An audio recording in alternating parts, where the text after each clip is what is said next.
Welcome to the Mindfuckery podcast, which is featured in FeedSpot's top 10 of emotional abuse podcasts.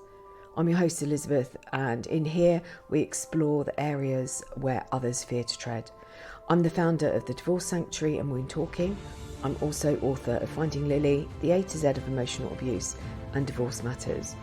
I've been a woundologist for over 20 years, working with past life wounds, clearing ancestral trauma and working with this life wounding. It's through my own personal journey I know how much this hurts and how confusing life becomes. So many questions, no real answers. I'm on a mission to educate as many people as I can on the effects of trauma on our lives and our children's lives, healing those wounds and healing the wounds of our mothers and our fathers. It stops here, it stops now, and it stops with us.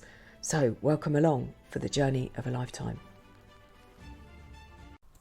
Hello and welcome. I have my tea and I want to talk about wounds as I usually do, but I want to talk about maybe the ones that are making you ask what's wrong with you. Maybe if you go inside. My big thing is that we can talk to our wounds. We have this ability to communicate with them and find out what's wrong. And in some instances, they can go poof and they're gone, and we can break that belief around that wound that's created that wound. Other ones run a bit deeper. And these are the ones that have run deeper, and they're more like the verruca. And I've mentioned I think it's in the A to Z of emotional abuse. If you think of the verruca, which is a virus, if you don't get the root out, it lays dormant until it's given the right environment to replicate. And that's the same with wounds. They lay dormant until somebody comes and replicates a similar situation. So we have this ability to talk to them. We have this ability to create an environment that we can go inside. The ones I wanted to talk about today, the ones that maybe make you question what's wrong with me.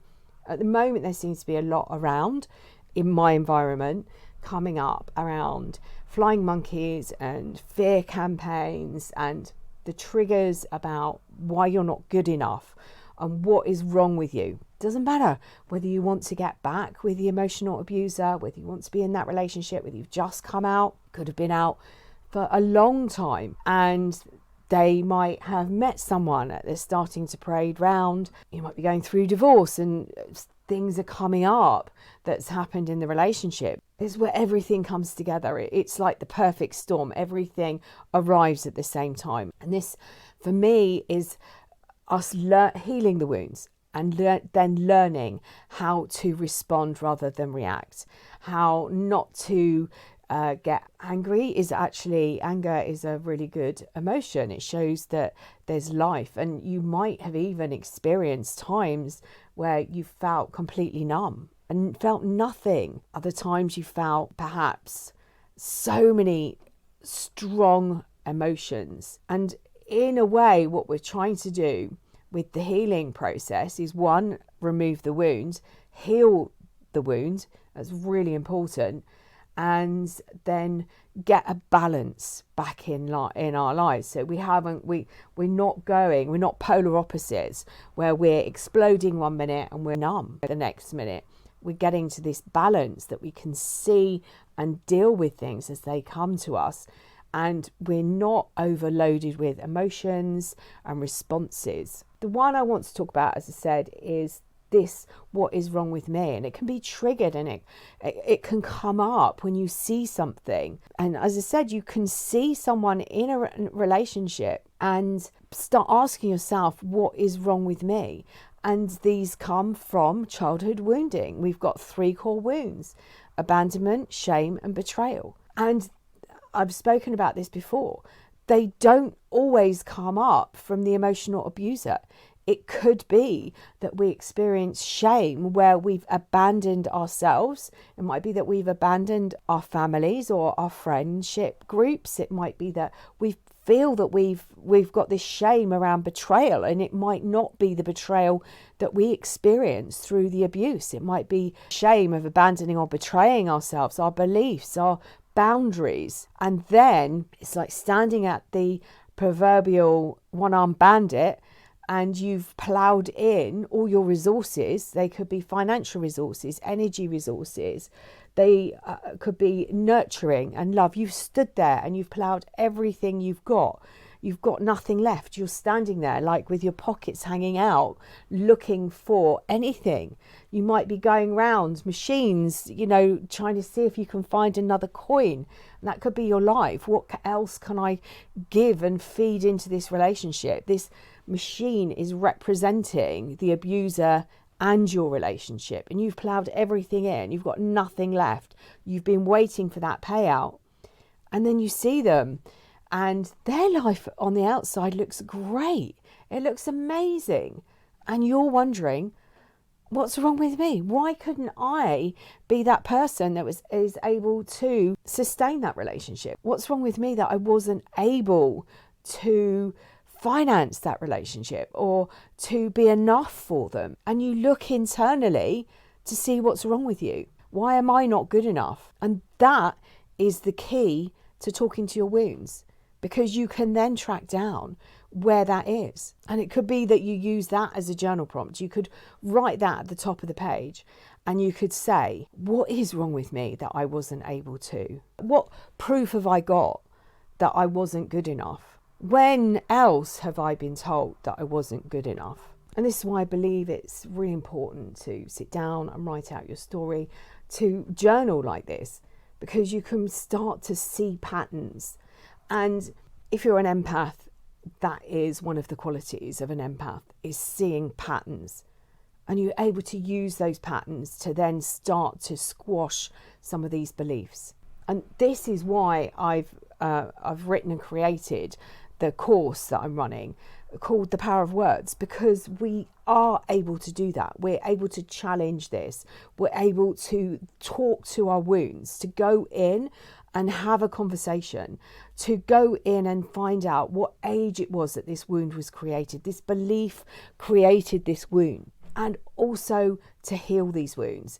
It is so powerful and it's life-changing. You can literally change your life by doing this and using other tools to assist and help, and you're then nurturing and creating a different environment, one that's more healthy, that supports a healthier thought process, that supports and nurtures you in a healthier way. And when you start to change, your energy changes. When you start to change these beliefs, things happen. It's like putting on clothes that make you feel good.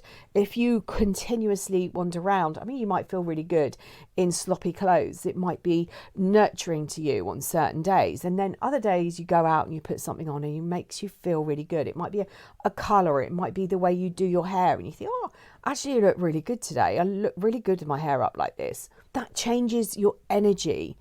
And we are all a bunch of chemicals. I've spoken about this. When we go through these relationships, we sometimes come out like teenagers, unable to control how we react to certain situations, grunting. And the damage that is caused in the brain is huge. I've talked about that in other videos and in podcasts. But if we're able to go in and shift this energy, shift how we see ourselves, how we speak to ourselves. Once we can overcome some of these negative things, these negative emotions, but by talking to the wound. I'm not a great believer in fake it till you make it, because particularly with the work I do, the wound is always there. And if you're faking something because you don't feel great, because you've been hurt in such a deep way, you can come out. But it's that verruca virus. It's that wound that's sitting there. It's waiting for the perfect storm. It's waiting for the perfect environment to grow and spread and explode. And this is why but by taking a proactive approach, by feeling in a certain way and then saying, okay, what's going on? Why do I feel like this? And maybe writing out. And maybe you could have a set of journal prompts that you can insert a word. where is this coming from? What is it? How does it make me feel? Have I experienced this before? Have I experienced this before is such a crucial question, because it will show you that pattern. One of the things I did shortly after separating from my ex was I sat down and I started to see characteristics. And then I started to look at all of the people in my life and that were at that point and that had previously been in my life, and relationships and friendships and work relationships. And I started to see the patterns. And obviously I was the common denominator. And it was like, okay, so all of these people treat me in this certain way. They treat me in this certain way because I believe that's how I should be treated. And I allow that to happen. It's going a bit deep. I don't want to keep this. But what's the wounding? What's the messaging behind that? What's the messaging that I had? So initially I sat down with this map, and I had me at the top, and I went down in different columns of, family and close friendships and people that I worked with, and then other friendships that were slightly tiered out. And I started to see this pattern where I always had a certain character in my life who was quite manipulative. That's what I always had. I always had someone that was commandeering my attention and that wanted my attention full 100%. So it was really interesting to see this and to see these patterns as I worked through them. And as I said, I then worked with some of the wounds that were around there. I used some of these questions, where does this come from? Who does this? How does this? I started to look and question all of these. And journaling. And I've got some journaling prompts. I'll put a link into the show notes. Some journaling prompts that you can have. It's a free workbook. I'll put the link to the podcast that I did on journaling, because journaling is so powerful to help you with your healing. And maybe you could create your own prompts, and as you could use the prompts.